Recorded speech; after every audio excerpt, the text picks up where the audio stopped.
Degree പഠിക്കാൻ ഇനി തടസ്സങ്ങളില്ല. നിങ്ങളുടെ കയ്യിൽ ഒരു സ്മാർട്ട് ഫോൺ ഉണ്ടോ? എന്നാൽ നിങ്ങൾക്ക് ഡിഗ്രി ബാസ് സ്റ്റഡി സെന്ററിലൂടെ പഠിക്കാം. ഇന്ദിരാഗാന്ധി നാഷണൽ ഓപ്പൺ യൂണിവേഴ്സിറ്റി ആയതുകൊണ്ട് നിങ്ങൾക്ക് PSC, UPSC പോലുള്ള എക്സാമുകൾക്കും അപ്ലൈ ചെയ്യാം. ഇനി വാല്യൂന്റെ കാര്യത്തിൽ നോ ടെൻഷൻ. ഇനി നിങ്ങൾ ആരും ഡിഗ്രി ഇല്ലാത്തതിന്റെ പേരിൽ റിജക്ട് ചെയ്യില്ല. സോ കൂടുതൽ വിവരങ്ങൾക്ക് കോൺടാക്ട് ചെയ്യൂ. Baas study centre, corporate office, G3104, JNIS, Kaloor, Kochi 682017. Hello everyone, Baas online degree ചാനലിൻ്റെ മറ്റൊരു വീഡിയോയിലേക്ക് എല്ലാവർക്കും സ്വാഗതം. അപ്പോൾ ഈയിടെയായിട്ട് എക്സാം ഒക്കെ നടന്നുകൊണ്ടിരിക്കുക നമുക്ക് എല്ലാവർക്കും അറിയാം. അപ്പോൾ പല സ്റ്റുഡൻസും നമ്മളുടെ അടുത്ത് ചോദിക്കുന്നത് എന്തെങ്കിലും കാരണം കൊണ്ട് എക്സാം എഴുതാൻ പറ്റിയില്ല, അല്ലെങ്കിൽ ബൈ ചാൻസ് തോറ്റുപോയി. അപ്പോൾ അങ്ങനെയുള്ള സ്റ്റുഡൻസിന് എന്താണ് ചെയ്യാൻ പറ്റുക എന്നാണ് എല്ലാവരുടെയും ഈയിടെയായിട്ടുള്ള ഒരു സംശയം എന്ന് പറയുന്നത്. അപ്പോൾ അതിനൊരു ഉത്തരമായിട്ടാണ് നമ്മൾ ഈ വീഡിയോയിൽ വന്നിരിക്കുന്നത്. അപ്പോൾ അതിൻ്റെ ഡീറ്റെയിൽ വീഡിയോയിലേക്ക് നമുക്ക് കിടക്കാം.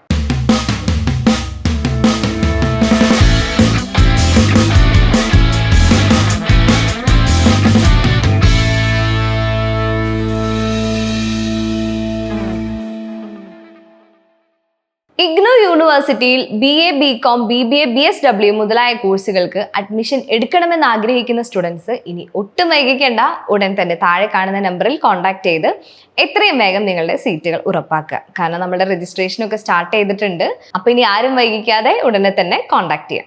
അപ്പോൾ നമ്മൾ പറഞ്ഞു, ഇഗ്നോ യൂണിവേഴ്സിറ്റിയിൽ എന്തെങ്കിലും കാരണം കൊണ്ട് നമുക്ക് എക്സാം രജിസ്റ്റർ ചെയ്തു, പക്ഷെ എക്സാം എഴുതാൻ പറ്റിയില്ല, അല്ലെങ്കിൽ എക്സാം എഴുതി ബൈ ചാൻസ് തോറ്റുപോയി. അങ്ങനെ ഉണ്ടെങ്കിൽ എന്താണ് ചെയ്യാൻ പറ്റുക എന്നാണ് ഓൾമോസ്റ്റ് എല്ലാ സ്റ്റുഡൻസും ചോദിക്കുന്നത്.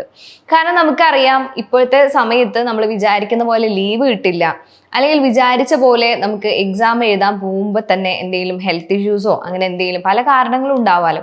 അപ്പം അങ്ങനെ എന്തെങ്കിലും കാരണം കൊണ്ട് എക്സാം അറ്റൻഡ് ചെയ്യാൻ പറ്റിയില്ല. ഇനിയിപ്പോൾ വിചാരിച്ച പോലെ എക്സാം എഴുതിയവർക്ക് തന്നെ വിചാരിച്ച പോലെ എക്സാം എഴുതി കംപ്ലീറ്റ് ചെയ്യാൻ പറ്റിയില്ല, അപ്പോൾ തോറ്റുപോയി. അങ്ങനെയുള്ള സ്റ്റുഡൻസ് ഒരുപാട് എൻക്വയറീസ് നമ്മളുടെ അടുത്ത് ചെയ്യുന്ന ഒരു കാര്യമാണ് എന്താണ് നമുക്ക് ചെയ്യാൻ പറ്റുക എന്നുള്ളത്.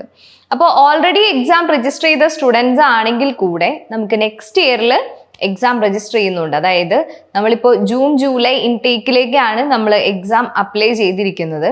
ഇനി നെക്സ്റ്റ് ഇൻടേക്ക് എന്ന് പറയുന്നത് നമുക്ക് വരുന്നത് ഡിസംബർ ജാനുവരിയിലാണ്.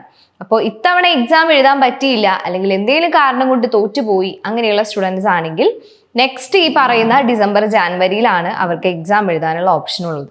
നിങ്ങൾ ചിന്തിക്കുന്നുണ്ടായിരിക്കും, എക്സാം ഓൾറെഡി രജിസ്റ്റർ ചെയ്തു, പക്ഷേ നമ്മൾ എക്സാം അറ്റൻഡ് ചെയ്തിട്ടില്ല, അപ്പോൾ ആ രജിസ്ട്രേഷൻ തന്നെ ഡിസംബർ ജാനുവരിയിലേക്ക് അങ്ങനെ കൺവേർട്ട് ചെയ്യാൻ പറ്റുമെന്ന്.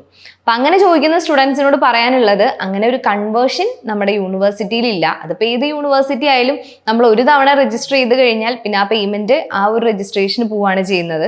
അത് അറ്റൻഡ് ചെയ്താലും ഇല്ലെങ്കിലും ആ പേയ്മെൻറ്റ് ആ ഒരു ഇയറിലേക്കാണ്. അല്ലാതെ എഴുതിയിട്ടില്ല എന്ന് വിചാരിച്ച് നെക്സ്റ്റ് ഇയറിലോട്ട് അത് ചേഞ്ച് ആവില്ല. അപ്പോൾ നെക്സ്റ്റ് ഇയറിൽ വീണ്ടും നിങ്ങൾ രജിസ്റ്റർ ചെയ്യുക, പേയ്മെൻറ്റ് ആ സമയത്ത് യൂണിവേഴ്സിറ്റി പറയുന്ന പേയ്മെൻറ്റ് കൊടുത്ത് എക്സാം രജിസ്റ്റർ ചെയ്യുക. ഈ തവണ രജിസ്റ്റർ ചെയ്ത അതേ പ്രൊസീജിയർ തന്നെയാണ് ഡിസംബർ ജാനുവരിയിലാവുമ്പോഴും വരുന്നത്. എന്നിട്ട് ആ സമയത്ത് നിങ്ങൾക്ക് എക്സാം എഴുതാവുന്നതാണ്. അതുപോലെ തോറ്റുപോയ സ്റ്റുഡൻസ് റിസൾട്ട് അപ്പോഴേക്കും വരും. അപ്പോൾ വന്നു കഴിഞ്ഞാൽ നിങ്ങൾക്ക് ഏകദേശം ഒരു ഐഡിയ കിട്ടും നിങ്ങൾ ഏതൊക്കെ സബ്ജക്റ്റിലാണ് ഫെയിൽ ആയിരിക്കുന്നത്, ഏതൊക്കെ സബ്ജക്റ്റിലാണ് പാസ്സായിരിക്കുന്നത്. അപ്പം അതനുസരിച്ച് നിങ്ങൾക്ക് വീണ്ടും എക്സാം രജിസ്ട്രേഷൻ്റെ സമയത്ത് രജിസ്റ്റർ ചെയ്യാവുന്നതേ ഉള്ളൂ. അപ്പോൾ ഒരു കാരണവശാലും നിങ്ങൾക്ക് എക്സാം എഴുതാൻ പറ്റിയില്ല, അല്ലെങ്കിൽ തോറ്റുപോയി എന്നതിൻ്റെ പേരിൽ ആരും വിഷമിക്കേണ്ട കാര്യമില്ല. ഇഗ്നോ യൂണിവേഴ്സിറ്റി ഒരുപാട് ചാൻസസ് നിങ്ങൾക്ക് തരുന്നുണ്ട്. അപ്പോൾ അത് മാക്സിമം യൂട്ടിലൈസ് ചെയ്യുക. പിന്നെ എല്ലാവരോടും എനിക്ക് പറയാനുള്ളത്, അതത് അക്കാദമിക് ഇയറിൽ തന്നെ ആ സബ്ജക്റ്റ് കംപ്ലീറ്റ് ചെയ്ത് പോകുന്നതാണ് ഏറ്റവും നല്ലത്.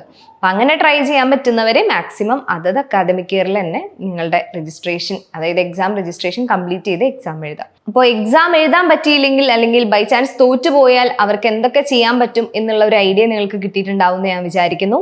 ഇനി എന്തെങ്കിലും ഡൗട്ട് ഉണ്ടെങ്കിൽ താഴെ കമൻറ്റ് ചെയ്യുക. മറ്റൊരു യൂസ്ഫുൾ വീഡിയോ ആയിട്ട് നമ്മൾ ഉടനെ വരുന്നതായിരിക്കും. Anyway, thank you.